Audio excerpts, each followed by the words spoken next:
What is up, Earthnoids and Spacenoids? I am just a simple new type, and in this episode, we're returning to Mobile Suit Gundam F90 Fastest Formula. Last time, Job John met with Bosch Weller. Veronica of the Silhouette Formula and former Dreg pilot spotted the Dreg in use. Dur and Veronica met, but he then found G3 gas being used by remnants on Side 2, Amelia Colony. This time, we see the V-Type in action. We learn more about the Rona Family, and SNRI's fastest formula goes up against some of the Silhouette formula. So let's get into this.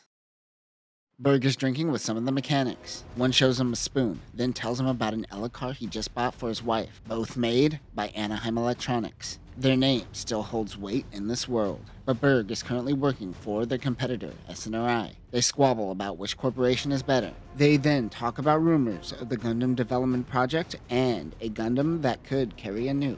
Of course, they are talking about Operation Stardust, but this does raise an interesting question to Berg. Does SNRI not want to call F90 a Gundam because of the Anaheim Electronics stink that they put on the name? That isn't necessarily the case, however. From Zeta Gundam to EFF's Odysseus Gundam that went up against Mafty's Rebellion, the Gundam is more of a representation of the best when it comes to the engineering of that generation. AE just happens to have a monopoly when it comes to this. Ever since EFF desired smaller mobile suits, SNRI has the opportunity to become the dominant player. The heavy gun didn't meet Federation standards. They all get really drunk and hype themselves up as SNRI mechanics who won the bid against Anaheim Electronics. The chief tells him to stop putting pressure on Berg. The next day he approaches an enemy using the new beam shield. He launches in the V-type. The F90V Gundam F90 VSBR type attaches two variable speed beam rifles. The backpack has a built-in sub-generator that powers the VSBR along with the beam shield. It has the heat radiation fins, which we will see improved variants on F91. The V-type mission pack is considered the prototype to the F91, as the F91 is all about the VSBR. Weapons include 60mm Vulcans, a Mega Gatling gun on the forearm, and a beam saber. Misma Muerte launches an F-89. The Space Ark class ship, the Fair Lady, evades the Jamru fin. It has speed but lacks acceleration. They try to throw the Jamru fin off balance. The Space Ark fires the Megaparticle gun, but this Jamru fin happens to have an eye field. The ship knows Dur is in the RF Zaku. The Jamru fin notices him approaching the ship and begins attacking. Dur is able to dodge a beam blast, but wasn't expecting a missile to explode next to him. That is when Gideon and the Bajim and Commander Lee in the Lear Doga join the battle. The RGM-87C BRGM, pronounced Bajim, is a mobile suit built off of the Jagan normal type parts. The original Bajim was first seen and under the Gundam Double Fake. This is the evolution of the Barzam line. The CR type was used by Burnham and the Rona Family in UC-0099 when these mobile suits were first rolled out. Weapons include a beam rifle and a beam saber. Also, Bajin sounds like a Japanese guy trying to say virgin. I'm calling this unit the Virgin now. The AMS-119S Gyrodoga Kai Lear Doga is a variant of the Gyrodoga Kai that was modified by the Buick Junk Company. This was never developed officially because this is property of Anaheim Electronics, so they sent their lawyers to Buick's doors. This also caused EFF to not want to go near it, even though these are great training units. This is a Gyrodoga with Jagan parts added in the legs, which mimics characteristics of the Doven Wolf and the Zaku 3 philosophy of thick thighs. Some units are equipped with the Encom Quasi Psychomu and Subarm. Weapons include a shield, a beam sword axe, hand grenades, the Jagan beam rifle, the Gem 3 beam rifle, a clay bazooka, and much more. This is a very versatile unit when it comes to weapons. They are riding the Type 89 base jabber.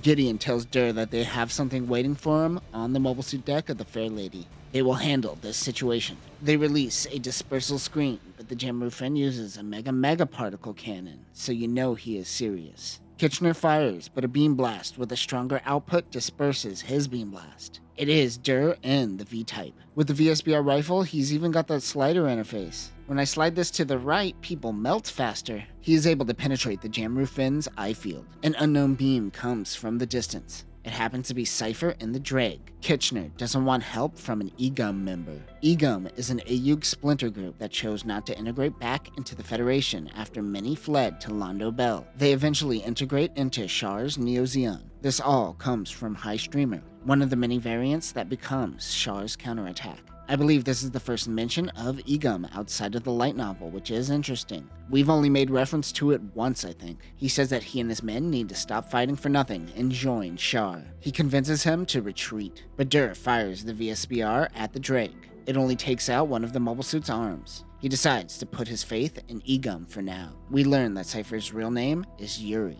Dur is ready to chase him, but Gideon tells him that he did his job of protecting the fair lady. They head back to the ship. Veronica, who still just watches, says that she may have to step in next time. This was the last big event of the year for the Fair Lady crew. It is now UC-116.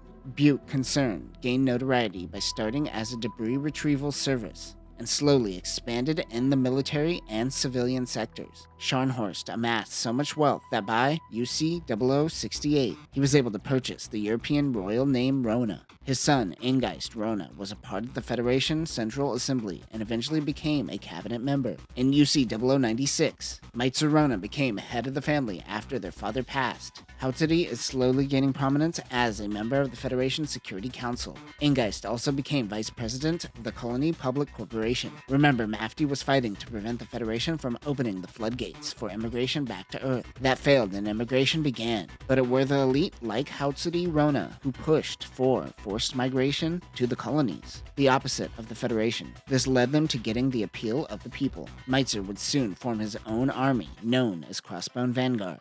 He would also form a mercenary group called Burnham. We see Burnham in action in Twilight Axis, and we saw Crossbone Vanguard's rise in Mobile Suit Gundam F91. He gave this power to his son-in-law, Kurozo Rona, who would later go on to be Iron Mask. At Side 1 Londinian, Kurozo is meeting with Hautsuti regarding the F90 VSBR. It is so impressive that the Federation might be going into mass production. Of course, this would go on to be the F91. Hautsuti also mentions that he leaked intel regarding the Danan-type mobile suit to both SNRI and Anaheim Electronics. They want to allow SNRI and EA to waste money on R&D while they sit back and rake in all the data. He is planning on meeting with SNRI's Jupiter division. One of the representatives happens to be a young Fonz Kagati. He will go on to represent Zanskar in the future. Hautsuti tells him that even the Manhunters are interested in being potential buyers. He tells Kurozo not to worry and that he is a part of the family. He leaves to discuss a marriage between a Jupiter family and the Briette family. This is referring to the marriage of Crux Togati, who will go on to create Tetaneth,